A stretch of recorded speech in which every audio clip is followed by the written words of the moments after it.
Ukrayna prezidenti Volodymyr Zelenski BBC telekanalına verdiyi son müsahibəsi ilə diqqət çəkib.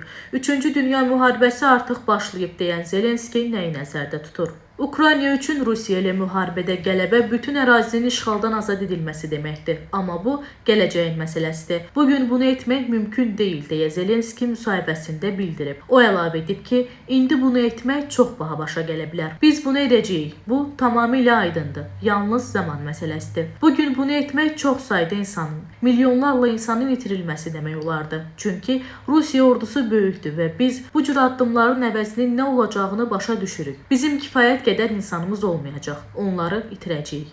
Bəs insansız torpaq nədir? Düzünü desəm, heç nə, deyə Zelenski vurğulayıb. Onun sözlərinə görə başqa bir səbəb Ukraynanın kifayət qədər silahının olmamasıdır və burada çox şey onun tərəfdaşlarından asılıdır.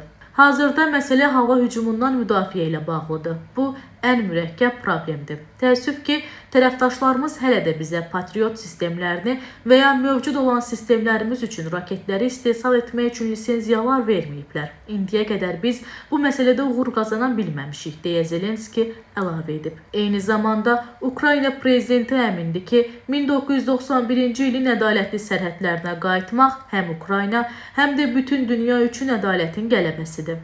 Hesab edirəm ki, Putin 3-cü Dünya müharibəsini artıq başladıb, deyə Zelenski bildirib. Məsələ burasındadır ki, o nə qədər ərazini ələ keçirə bilər və onu necə dayandırmaq olar.